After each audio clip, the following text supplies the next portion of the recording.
Close your eyes for a moment and imagine stepping through the marble corridors of ancient Rome, where the echo of your footsteps mingles with the distant hum of a city that ruled the world.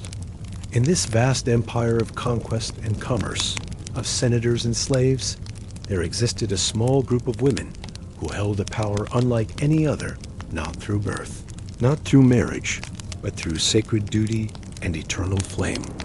Tonight, we're going to explore the hidden world of Rome's Vestal Virgins, those mysterious priestesses who tended the sacred fire of Vesta and lived lives of extraordinary privilege, shadowed by the constant threat of death. Their story is one of devotion and sacrifice, of immense honor and terrible consequence, played out in the heart of the ancient world's greatest empire. Before you settle in completely, if you find yourself drawn to these quiet journeys through history, feel free to like this video and subscribe to join our community of fellow night wanderers. And I'm always curious, let me know in the comments where in the world you're listening from tonight. There's something wonderfully connecting about knowing we're all here together, scattered across time zones, sharing these ancient stories. Now, dim the lights, find your most comfortable position, and let's step back 2,000 years to meet some of the most fascinating and misunderstood women in Roman history. Verse 1, the 30-year vow, daily life immersion. Picture, if you will, a girl of perhaps 6 or 7 years old, standing in the doorway of her family's villa as dawn breaks over the 7 hills of Rome. Her name might be Julia or Claudia, born to one of the city's most prominent families. But today, she will leave behind her birth name and everything familiar, stepping into a life that will set her apart from every other woman in the empire for the next 3 decades. This is the beginning of a Vestal Virgin's journey, a path marked by 3 distinct chapters, each lasting exactly 10 years, each with its own rituals, responsibilities, and revelations. The selection itself was a ceremony steeped in both honor and solemnity. The Pontifex Maximus, Rome's chief priest, would examine candidates between the ages of 6 and 10, looking not just for physical perfection, no blemishes, no deformities, but for the right lineage, the proper social standing. The chosen girl's parents had both to be living and married, symbols of stability and propriety. In a society where women typically moved from their father's authority to their husbands, the Vestals represented something entirely different: female independence, sanctified by divine purpose. On the day of her consecration, our young Vestal would walk through Rome's streets accompanied by the lictors, those ceremonial guards who normally attended only the highest magistrates. Citizens would bow their heads as she passed, not in submission to her personally, but in reverence for what she represented: the sacred fire, the goddess Vesta, the very soul of Rome itself. The first 10 years, the period the Romans called the novitia or apprenticeship, were devoted entirely to learning. Picture the Temple of Vesta, that small, circular marble building in the Roman Forum, its columns gleaming white against the Mediterranean sky. Inside, the eternal flame flickered in its bronze hearth, never to be extinguished. Here, our young Vestal would spend her mornings learning the intricate rituals that governed every aspect of her new life. She learned first how to approach the sacred fire, the precise steps, the proper prayers, the way to hold her hands so that the flame's light caught the white wool of her veil just so. The fire was not merely symbolic. It was believed to be the actual essence of the goddess Vesta, the divine force that protected Rome from invasion, famine, and internal collapse. To let it die was to court the empire's destruction. But tending the flame was only one part of her education. In the house of the Vestals, the Atrium Vesta, she learned to prepare the mola salsa, a sacred salt cake made from the first ears of wheat harvested each year. This mixture of ground grain and salt, blessed by Vestal hands, was sprinkled on the heads of sacrificial animals throughout Rome. Every public ceremony, every major religious festival, every important state occasion required this offering, prepared only by Vestal hands. The young novice learned to move with the measured grace expected of her order. Watch her as she practices walking across the marble floors of the atrium, her white stola rustling softly, her woolen bands, the vitae, hanging precisely at her shoulders. Her hair, cropped short in a style called the Caesaries, was arranged each morning in the ritual fashion. 6 braids wound with white woolen ribbons, then pinned with the ancient tutulus, a cone-shaped arrangement that marked her as separate from all other women in Rome. During these first 10 years, she observed but rarely participated in the more complex ceremonies. She watched the senior Vestals conduct the Vestalia in June, when common women could enter the temple for the only time all year, bringing offerings of simple food cooked in their own homes. She learned the prayers for the October horse, that strange auto ritual where the right-hand horse of a winning chariot team was sacrificed to Mars, its tail burned to ashes that would later be mixed with the blood of unborn calves to create the Sapphomena, sacred substance used to purify Rome during the Perilia festival. These rituals sound foreign to us now, but imagine how they shaped the daily rhythm of a young girl's life. Every dawn brought prescribed prayers. Every meal followed ancient protocols. Every step through the sacred buildings was guided by traditions older than Rome itself. Yet within this structure was a peculiar kind of freedom. Unlike other Roman women, she could own property, make a will, give testimony in court without a male guardian. She could move freely through the city, and when she appeared in public, prisoners' chains were struck off, condemned criminals were pardoned. Her very presence was considered purifying, transformative, powerful, in ways that wealth or birth could never achieve. The food she ate was prepared according to strict religious laws. No wine touched her lips, only pure water from a sacred spring. Her bread was baked from specially blessed grain, her clothing woven on looms dedicated to Vesta. Even her sleep was governed by ritual. She slept on a bed made without nails, covered with blankets woven by her own hands from wool that had been carded while prayers were spoken. As the first decade of her service drew to a close, our Vestal would begin to understand the true weight of what lay ahead. The novices whispered among themselves about the great secret at the heart of their order, the sacra, those mysterious objects hidden in the temple's inner sanctum that were said to ensure Rome's survival. Some claimed they were images of the gods brought from Troy by Aeneas himself. Others whispered they were the Palladium, the statue of Minerva that had protected Troy until Odysseus stole it, now safeguarding its new home. But the exact nature of the sacra was known only to the senior Vestals, and to reveal their secrets meant certain death. The transition from novitiate to full Vestal, the beginning of the second 10-year period, was marked by ceremonies we can only imagine. Historical records speak of midnight rituals, of oaths sworn before the sacred fire, of promises made not just to the goddess, but to Rome itself. The new Vestal would take on the full weight of her responsibilities, tending the flame in shifts with her sisters, preparing the sacred elements for Rome's major festivals, maintaining the ritual purity that her position demanded. But perhaps most significantly, she would now understand the full implications of her vow of chastity. In a society where women were valued primarily for their ability to produce legitimate heirs, the Vestals represented something paradoxical. Their power came precisely from their refusal to participate in the fundamental female role. They were Rome's symbolic daughters, sisters to the city itself, their bodies belonging not to any man, but to the goddess and the state. The Romans believed that a Vestal's violation of her chastity vow would bring catastrophe upon the empire. Military defeats, famines, plagues, earthquakes, all could be attributed to the pollution caused by an unchaste Vestal.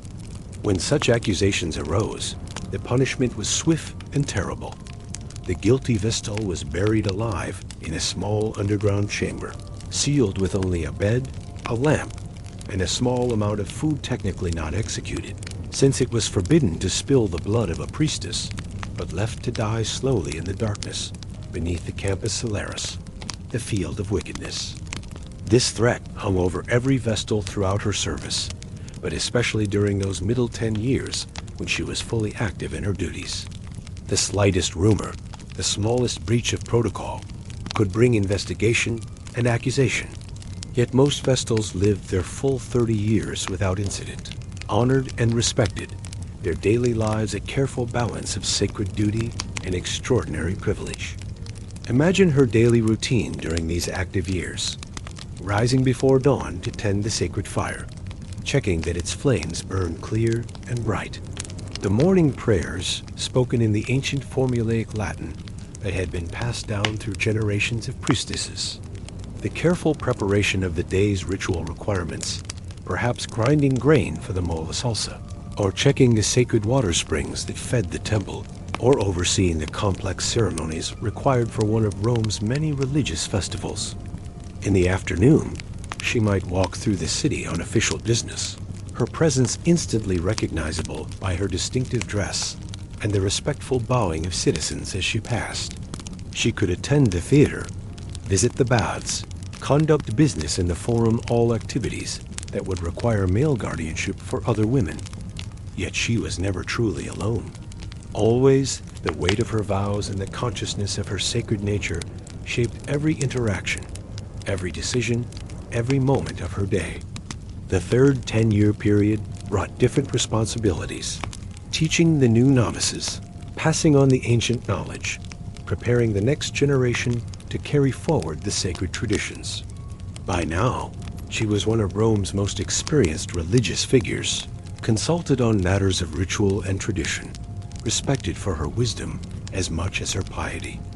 But even as a senior Vestal, she remained bound by the same strict rules that had governed her life since childhood.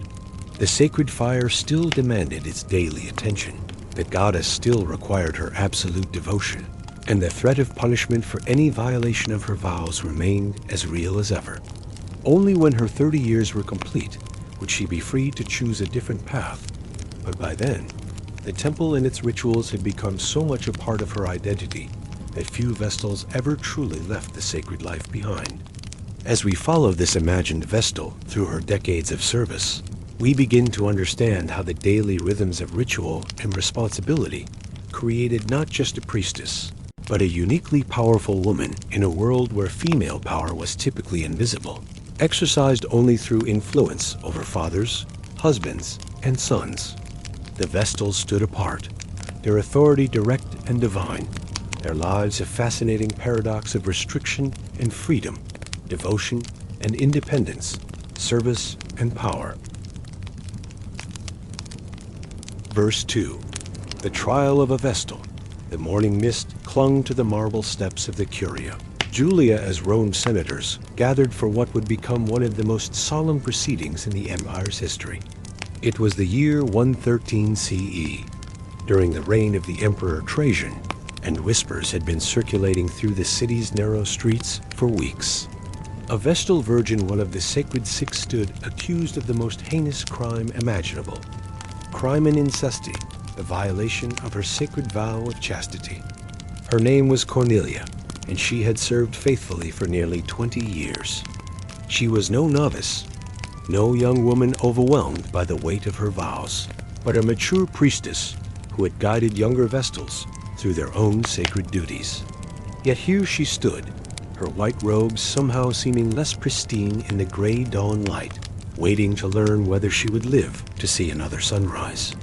The accusation had come, as these things often did, during a time of national crisis. Rome's armies had suffered unexpected losses on the Danube frontier, and the city had endured a series of minor earthquakes that rattled windows and nerves alike.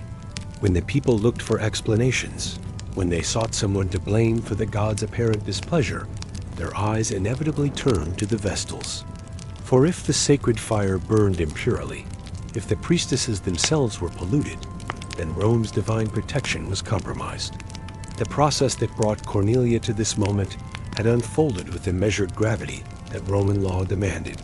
It began not with dramatic accusations in the forum, but with quiet investigations, careful questioning, the slow accumulation of circumstantial evidence that might suggest impropriety. Someone had seen her speaking too long with a senator after a religious ceremony. Another witness claimed she had been spotted in a part of the city where respectable women rarely ventured. Most damning of all, a former slave, whose testimony would normally carry little weight, swore he had seen her leaving a private house at an unusual hour. None of this constituted proof in the modern sense, but Roman justice operated on different principles. The Vestal's chastity was so fundamental to the city's well-being that even the appearance of impropriety could be treated as actual guilt. The burden of proof was not on the accusers to demonstrate beyond doubt that a crime had occurred, but on the accused to prove definitively that she remained pure. The presiding judge was the Pontifex Maximus himself in this case, the Emperor Trajan, who held the religious office alongside his imperial powers. Picture him as he entered the sacred space where the trial would unfold. Tall, graying, his toga perfectly arranged, bearing the weight not just of imperial authority, but of religious responsibility that stretched back to Rome's mythical founding. This was not merely a legal proceeding, but a ritual purification of the city itself. Cornelia stood before this assembly with the dignity that 20 years of sacred service had instilled in her. Her hair remained arranged in the traditional 6 braids of her order. Her white woolen bands still bore the ancient symbols of her priesthood, but everyone present understood that these might be the last hours she would wear them. If found guilty, she would be stripped of her sacred vestments and led to the Campus Celeris, where a small chamber had already been prepared beneath the earth. The questioning began with the careful formality that characterized all Roman religious proceedings. Each witness was called forward to give their testimony under the most solemn oaths, sworn not just to the gods, but to the emperor himself. The senator who had spoken with Cornelia after the ceremony was asked to describe their conversation in minute detail. Had she seemed unusually interested in worldly matters? Had her demeanor suggested anything inappropriate? Had there been any physical contact, however brief? His answers were careful, measured, revealing nothing that could definitively prove guilt, but painting a picture of a woman who perhaps paid too much attention to the secular world beyond her sacred duties. The witness who claimed to have seen her in the disreputable part of the city was questioned about the light, the distance, his certainty of identification. Could he be absolutely sure it was the Vestal Cornelia and not some other woman in similar dress? But it was the slave's testimony that carried the most weight, precisely because it was the most specific. Under Roman law, slaves could be tortured to ensure the truthfulness of their testimony, and this man's words carried the awful authority of pain endured. He described the house where he claimed to have seen her, the time of day, the furtive manner of her departure. He named the owner of the house, a young patrician known for his libertine lifestyle, and detailed the comings and goings he had observed while working in the neighborhood. Throughout this testimony, Cornelia maintained the composed dignity that had been drilled into her since childhood. She did not weep, did not plead, did not interrupt with emotional denials. Instead, she waited for her turn to speak, and then addressed the assembly with the same measured tones she had used for 20 years in her religious duties. Her defense was simple and direct. She explained each of the circumstances that had given rise to suspicion. The conversation with the senator had concerned a religious matter, the proper interpretation of an ancient prayer formula that had been debated among the priestesses. Her presence in the questioned neighborhood had been on official business, visiting a shrine that required periodic attention from the Vestals.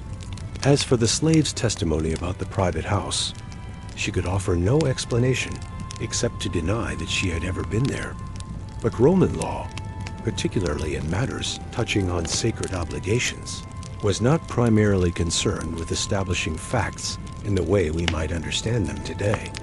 The question was not simply whether Cornelia had actually violated her vows, but whether the city could be confident in her purity. Doubt itself was a form of pollution, and Rome could not afford to maintain priestesses whose virtue was questioned. The deliberation that followed was conducted in the formal language of religious law, with lengthy discussions of precedent and proper procedure. The senators consulted ancient texts, reviewed the handling of similar cases from decades past, and debated the standards of evidence required for such grave accusations. Some argued that the case against Cornelia was built on suspicion rather than proof, that a woman who had served faithfully for 20 years deserved the benefit of any doubt. Others contended that the very fact that suspicions had arisen indicated a failure of the absolute purity required of a Vestal. The political dimensions of the case were never explicitly discussed, but they hung in the air like incense smoke. Trajan's military campaigns required the gods' favor, and any suggestion that Rome's sacred protections were compromised could undermine public confidence in the imperial project. At the same time, the execution of a Vestal Virgin was always a grave step, likely to be seen as evidence of serious divine displeasure with the empire's leadership. As the day wore on, the weight of decisions settled over the assembly like a heavy cloak. These men were not simply judging one woman's guilt or innocence, but determining whether Rome itself was pure enough to merit the gods' continued protection. The sacred fire in Vesta's temple continued to burn, tended by the remaining Vestals, who waited to learn the fate of their sister. But its light seemed somehow dimmer in the face of such profound uncertainty. When the judgment finally came, it was delivered in the ancient formula that had been used for such pronouncements since the early days of the Republic. The Pontifex Maximus rose, his voice carrying clearly through the sacred space, and spoke the words that would determine not just Cornelius' fate, but the spiritual health of the empire itself. "The sacred fire burns pure," he began, using the traditional opening for such pronouncements. "But the vessel that tends it must be beyond all question, beyond all doubt, beyond all possibility of pollution." The testimony we have heard today, while not constituting absolute proof of guilt, creates a shadow over the sacred order that cannot be permitted to remain. The sentence, when it came, was delivered with the same measured solemnity that had characterized the entire proceeding. Cornelia was found guilty not of proven adultery, but of failing to maintain the absolute purity required of her sacred office. The distinction was important in religious terms, but the practical result was the same. She would be taken to the Campus Solaris and entombed alive, sealed in the earth with only the minimal provisions that religious law required. Yet even in this darkest moment, the deep respect for the Vestal order manifested itself in the careful attention to proper procedure. Cornelia was given time to arrange her worldly affairs, to distribute her considerable property according to her wishes, and to prepare herself spiritually for what lay ahead. She was not rushed to execution like a common criminal, but accorded the dignity befitting someone who had served the gods for 2 decades. The actual carrying out of the sentence took place at dawn, in the presence of only the highest religious officials and a few witnesses required by law. Cornelia was led to the small chamber that had been prepared, a space barely large enough for a bed, furnished with a lamp, a small amount of bread, and a pitcher of water. She descended the steps under her own power, her white robes pristine in the early morning light, and the chamber was sealed with stone and earth, as the ancient rituals required. Rome breathed a collective sigh of relief. The pollution had been removed, the sacred order restored, the gods presumably satisfied with the city's commitment to religious purity. The remaining Vestals returned to their duties with renewed dedication. The sacred fire continued to burn, and the empire's divine protections were considered secure once again. But the trial of Cornelia left echoes that would resonate through Roman history. It demonstrated both the immense power of the Vestal order, important enough to merit such careful attention, and its ultimate vulnerability to political and social pressures. It showed how the highest religious ideals could become entangled with practical concerns about public confidence and imperial legitimacy. And it revealed the terrible price that individual women paid for serving as symbolic guardians of Roman purity and divine favor. In the quiet hours that followed, as Rome returned to its daily routines, the remaining Vestals went about their sacred duties with the knowledge that their own lives hung. by threads no stronger than public perception and political necessity. The sacred fire burned on, tended by hands that now understood more fully the weight of the trust that had been placed in them, and the price that might be demanded for any failure to meet the impossible standards of absolute purity that their positions required. Verse 3. The Vesta cult and the sacred fire. Culture deep dive in the beginning. Before Rome was Rome, before the 7 hills bore their famous names, before the eagles carried conquest to the ends of the known world, there was fire. Not the wild fire of lightning or forest flame, but the careful, tended fire of the hearth, the small flame that meant the difference between civilization and chaos, between home and the howling wilderness beyond. The goddess Vesta embodied this most essential of human needs, the preservation of the flame that cooked food, provided warmth, and held the darkness at bay. She was ancient even when Rome was young, her worship stretching back to the earliest Indo-European peoples who carried fire cults across the European continent. But in Rome, she became something more than a hearth goddess. She became the very soul of the empire itself. To understand the profound significance of the Vestal Virgins, we must first understand the goddess they served and the fire they tended. Vesta was not like other Roman deities, with their human forms and all too human passions. She had no anthropomorphic representation, no statues depicting her face or figure. Instead, she was the flame itself, pure, eternal, formless, yet absolutely present. In her circular temple in the Forum, the fire burned day and night, year after year, century after century, its light a visible manifestation of divine presence in the heart of the Roman world. The temple itself was a marvel of religious architecture, though its beauty lay in simplicity rather than ostentation. Picture it as it stood for over 1,000 years. A small, round building of white marble, its 20 Corinthian columns supporting a conical roof that opened at the top to allow the sacred smoke to rise freely to the heavens. The circular design was no accident. It echoed the round huts of Rome's earliest inhabitants, connecting the sophisticated empire to its humble origins while symbolizing the eternal cycle of time itself. Inside, the sacred fire burned at a bronze hearth that was never allowed to grow cold. The flames were fed with select woods oak, olive, and pine, each chosen for its symbolic properties and its ability to burn cleanly without excessive smoke. The fire was not merely symbolic. Romans believed it was literally the life force of their city, the divine essence that protected their armies, blessed their harvests, and maintained the cosmic order that kept their empire strong. The connection between the sacred fire and Rome's survival was not metaphorical, but absolutely literal in the Roman mind. Historical records tell us that whenever the flame accidentally died, whether through negligence, accident, or natural causes, the city fell into a state of religious panic. The responsible Vestal was stripped and beaten. Emergency rituals were performed to rekindle the flame through the ancient method of friction, and elaborate purification ceremonies were conducted to restore the goddess's favor. Military campaigns were sometimes postponed, important business suspended, and the entire population encouraged to fast and pray until the proper relationship with the divine was re-established. This fear was not superstition, but hard-learned experience, at least in Roman understanding. They could point to historical examples. The flame had died before major military defeats, before plagues, before the Gallic invasion that nearly destroyed the early republic. Whether these correlations were coincidental or meaningful, Romans were not prepared to take chances. The sacred fire was their insurance policy against cosmic chaos, and the Vestals were its guarantors. The cult of Vesta was intimately connected to the Roman conception of the state itself.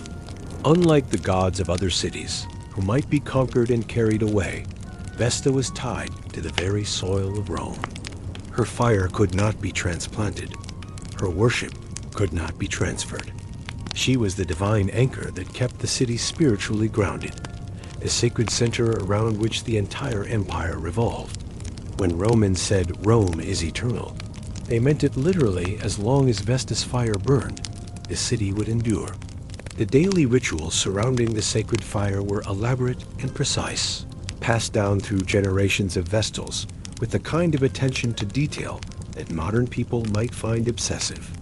The fire was never allowed to flame too high or burn too low. It was fed at specific times with specific materials, tended by specific people using specific implements. The bronze vessels used to carry fuel were blessed before each use. The water used to clean the hearth came from sacred springs. Even the ashes were gathered with religious ceremony and disposed of according to ancient protocols. But the sacred fire was only the most visible aspect of Vesta's cult. The goddess was also the protector of Rome's most precious secrets, the sacra, those mysterious objects kept in the temple's inner sanctum that were said to guarantee the city's survival. Ancient sources hint at their nature without ever fully revealing it. Some claimed they were the images of the gods brought from Troy by Aeneas, the legendary founder of the Roman people. Others whispered that they included the Palladium, the sacred statue of Minerva that had protected Troy until its capture by Greek heroes. The sacra were seen only by the Pontifex Maximus and the senior Vestals, and their exact nature remained one of Rome's most closely guarded secrets. During times of crisis, when the city faced invasion or internal upheaval, the sacra were quietly removed from the temple and hidden in secure locations until the danger passed. They were Rome's ultimate treasure, more precious than gold or jewels, because they represented the divine guarantee of the city's continued existence. The festival of Vestalia, celebrated each June, offered ordinary Romans their only glimpse into the normally closed world of the goddess's worship. For 8 days, the temple was open to women, and only women who could enter barefoot, to leave offerings of simple food cooked in their own homes. The contrast was striking. In a religion dominated by elaborate public ceremonies and expensive sacrifices, Vesta's worship returned to the basic elements of hearth and home. Women brought bread they had baked, porridge they had stirred, honey they had gathered, simple offerings that connected the goddess to the daily rhythms of domestic life. During Vestalia, the Vestals themselves became more visible, processing through the city in their white robes, their presence blessing the streets they walked. Citizens lined the routes to catch a glimpse of these sacred women, to receive the good fortune that their very sight was believed to bestow. Prisoners were released from their chains if a Vestal passed by. The sick were carried to where they might see the procession, and mothers held up their children to receive the blessing of proximity to divine service. The connection between Vesta and the Roman home extended far beyond the temple and its priestesses. Every Roman house had its own hearth fire, and every family acknowledged Vesta as its protector. The daily lighting of the cooking fire was a small ritual. The evening baking of the coals, a prayer for the household's safety through the night. When Romans moved to a new home, they carried fire from the old hearth to the new, maintaining the spiritual continuity that connected each family to the goddess and through her to Rome itself. This domestic aspect of Vesta's worship helps explain why her priestesses had to be virgins. In a society where women's roles were defined by their relationships to men as daughters, wives, and mothers, the Vestals represented womanhood in its pure, undifferentiated state. They were daughters of Rome itself, sisters to all citizens, mothers to none, but symbolic nurturers of the entire community. Their celibacy was not a rejection of sexuality, but a consecration of it to the collective good, a sacrifice of personal fulfillment for the sake of cosmic order. The theological implications were profound. By remaining unmarried, the Vestals avoided the pollution that Romans associated with childbirth and sexual activity. They maintained the ritual purity necessary to approach the sacred fire, to handle the holy objects, to perform the ceremonies that kept Rome spiritually clean. Their bodies belonged not to individual men, but to the goddess and the state, making them uniquely qualified to mediate between the human and divine realms. Yet for all its importance, Vesta's cult was remarkably stable and conservative. while other Roman religious practices evolved over the centuries, incorporating new gods and foreign influences. The worship of Vesta remained essentially unchanged from the early Republic through the late Empire. The same prayers were spoken, the same rituals performed, the same standards maintained. In a world of constant change and expansion, Vesta's cult provided a fixed point of reference, a sacred constant that reassured Romans of their connection to their ancestral traditions and divine protections. The physical arrangement of the temple precinct reinforced these themes. The house of the Vestals, where the priestesses lived, was located immediately adjacent to the temple itself, creating a sacred compound that functioned as Rome's spiritual heart. The buildings were connected by covered walkways and shared courtyards, allowing the Vestals to move between their living quarters and their religious duties without ever leaving consecrated ground. Gardens provided spaces for meditation and reflection, while libraries preserved the ancient texts that recorded proper ritual procedures. The precinct was both a home and a sanctuary, a place where the boundary between sacred and secular dissolved. The Vestals ate their meals in rooms where religious artifacts were stored, slept in chambers decorated with images of the goddess, and pursued their daily activities in spaces that had been consecrated for religious purposes. Their entire lives were liturgical, their most mundane actions carrying spiritual significance. This total integration of life and worship created a unique form of religious experience. The Vestals did not simply perform ceremonies at scheduled times. They embodied the sacred through every moment of their existence. When they prepared food, they were continuing the ancient tradition of hearth tending. When they cleaned their quarters, they were maintaining the purity necessary for divine service. When they walked through the city, they were extending the sacred presence of the goddess into the secular world. The flame they tended was thus more than a religious symbol. It was the visible manifestation of an entire way of understanding the relationship between human community and cosmic order. As long as it burned, Rome was assured of its place in the divine scheme of things. As long as pure hands tended it, the city remained worthy of the god's protection. And as long as the Vestals maintained their vigil, the eternal city would continue to deserve its name. In the quiet hours of the night, when the city slept and the temple stood in peaceful silence, the sacred fire continued to burn. Its light fell on the white-robed figures who watched over it, on the bronze vessels that held the holy water, on the ancient walls that had witnessed 1,000 years of prayer and devotion. It was a small flame in the darkness, but to Roman eyes, it illuminated the entire world. Verse 4, life after service picture, if you will. A woman of perhaps 50 years standing at the threshold of the house of the Vestals as the morning sun casts long shadows across the Forum Romanum. Her hair, no longer bound in the sacred braids of her order, falls loose around her shoulders in a style she has not worn since childhood. The white woolen bands that marked her as a Vestal Virgin have been carefully folded away, replaced by the colorful stola of a Roman matron. After 30 years of sacred service, she is about to step into a world that is both familiar and utterly foreign, the world of ordinary Roman society. This is perhaps the most remarkable and least understood aspect of the Vestal system. What happened when a priestess completed her 3 decades of service and was released from her vows?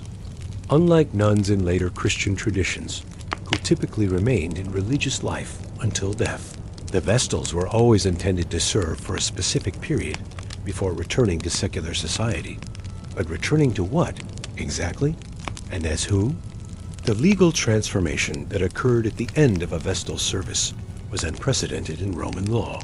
For 30 years, she had existed in a unique legal category, neither under the authority of a father nor subject to a husband's control, able to own property and conduct business in her own name. When her service ended, she retained these extraordinary privileges. In a society where women typically moved from their father's potestas to their husband's manus, the former Vestal remained legally independent, a sui iris woman in the fullest sense. But legal independence was only the beginning of her unusual position. After 3 decades of sacred service, she had accumulated wealth that would have been impossible for almost any other woman in the Roman world to amass. The Vestals received generous stipends from the state, inherited property from grateful citizens who left them bequests, and were often given valuable gifts by politicians seeking divine favor. By the end of her service, a typical Vestal would be among the wealthiest individuals in Rome, male or female. Consider the practical implications of this wealth. She could purchase multiple properties, a villa in the city, perhaps a country estate in the Alban Hills, maybe even commercial properties that would provide ongoing income. She could maintain a household of slaves and freedmen, host elaborate dinner parties, patronize artists and writers, even fund public works projects that would bear her name. In a society where women's economic power was typically exercised indirectly through male relatives, the former Vestal wielded financial influence that was entirely her own. Yet wealth alone did not define her remarkable position. More significant was the social status she retained after leaving the temple. Romans continued to treat her with the reverence due to someone who had served the gods for 30 years. When she appeared in public, citizens still stepped aside respectfully. Her presence at a dinner party or public ceremony elevated the status of the entire gathering. If she chose to attend the theater or the gladiatorial games, she was seated with the highest-ranking officials and their wives. The marriage prospects available to a former Vestal were extraordinary by any Roman standard. At an age when most women were considered well past their prime, most Roman women married in their teens and were grandmothers by 50, the former Vestal was one of the most sought-after brides in the empire. Her wealth alone would have made her attractive, but she offered much more. A spotless reputation, 30 years of demonstrated virtue, and the continued blessing of divine favor that her service was believed to have earned. Imagine the social dynamics surrounding such a courtship. Senators and wealthy merchants would compete for her attention, not just for her fortune, but for the prestige of marrying someone who had been chosen by the gods themselves. The negotiations would be delicate affairs, conducted with the kind of elaborate courtesy usually reserved for diplomatic treaties. After all, this was not simply a marriage arrangement, but an alliance with someone who retained semi-sacred status in Roman society. Some former Vestals did choose marriage, and their weddings were celebrated as major social events. The bride who had served Vesta for 3 decades would finally experience the traditional Roman ceremonies from which she had been excluded during her long service. The conferiatio, the most solemn form of Roman marriage, would be particularly appropriate, given her religious background. Imagine the symbolic weight of such a ceremony. The woman who had tended the sacred fire, now lighting the hearth fire of her own home. The priestess who had served the goddess of the hearth, finally creating her own domestic space. But marriage, while socially expected, was not required. Unlike other Roman women, who faced significant social and economic pressure to marry, the former Vestal could choose to remain single without stigma or hardship. Her wealth provided security, her status ensured respect, and her age freed her from the biological imperative that dominated other women's lives. She could live independently, pursuing interests and activities that would have been impossible for women bound by the traditional constraints of Roman marriage. Many former Vestals chose this path of continued independence, becoming prominent figures in Roman cultural and intellectual life. They might maintain literary salons where poets and philosophers gathered to discuss the issues of the day. They could fund libraries, sponsor artistic projects, or support promising young scholars. Some became informal advisors to politicians and their wives, offering counsel based on decades of observing Roman society from their unique vantage point in the religious hierarchy. The domestic arrangements of an independent former Vestal were fascinating in their complexity. Her household would typically include a mix of slaves, freedmen, and free servants, many of whom had served in the house of the Vestals during her active career. These relationships often extended far beyond mere employment. The former Vestal might free trusted slaves, help arrange marriages for younger servants, or act as patron to freedmen establishing their own businesses. Her home became a center of patronage and influence that operated according to principles somewhat different from traditional Roman households. The religious dimensions of her post-service life were equally complex. While no longer bound by the strict ritual requirements of her order, the former Vestal retained a special relationship with the divine that continued to shape her daily existence. She might maintain a private shrine to Vesta in her home, offering daily prayers and keeping a small flame burning in memory of her years of service. Other Romans would sometimes seek her blessing for important undertakings, believing that her prayers carried special weight with the gods. Her knowledge of religious law and ritual made her a valuable consultant on matters of sacred tradition. When questions arose about proper ceremony or ancient precedent, religious officials might seek her advice. She had, after all, spent 30 years learning and practicing the most conservative religious traditions in Rome, making her one of the city's foremost authorities on ritual propriety. This expertise provided another source of influence and respect that extended well beyond her personal wealth or social connections. The psychological dimensions of such a dramatic life transition are difficult for us to imagine. After 30 years of highly structured religious life, the former Vestal suddenly faced choices that would have been inconceivable during her service. What to wear each morning, where to go, whom to see, how to spend her time. All these decisions, which ordinary Romans took for granted, represented novel experiences for someone whose every action had been governed by religious law for 3 decades. Some former Vestals found this freedom overwhelming and chose to maintain lifestyles that closely resembled their years of service. They might dress simply, avoid elaborate entertainments, and continue to follow dietary restrictions that were no longer required. Others embraced their newfound liberty with enthusiasm, experimenting with fashions, foods, and activities that had been forbidden during their religious service. The contrast could be striking. A woman who had worn only white for 30 years might suddenly appear in the brilliant purples and golds that marked the Roman elite. The relationship between former Vestals and the active priestesses created another unique dynamic in Roman society. The retired Vestals maintained strong emotional and practical connections to their former sisters, often providing guidance and support to the current generation of priestesses. They might fund improvements to the house of the Vestals, contribute to religious ceremonies, or offer advice during periods of crisis or change. This created an informal network of influential women whose loyalties transcended the usual family and political connections that dominated Roman society. The deaths of former Vestals were marked by public mourning that reflected their continued sacred status. Even decades after leaving active service, they were honored with funeral rites that acknowledged their years of divine service. Their tombs often bore inscriptions that emphasized their religious career alongside any secular achievements, and their burials were attended by current Vestals as well as the highest officials of the state. In death, as in life, they remained unique figures who bridged the sacred and secular worlds. Perhaps most remarkably, some former Vestals chose to return to religious life in unofficial capacities. While they could not resume their formal duties as Vestals, they might dedicate their remaining years to other forms of religious service.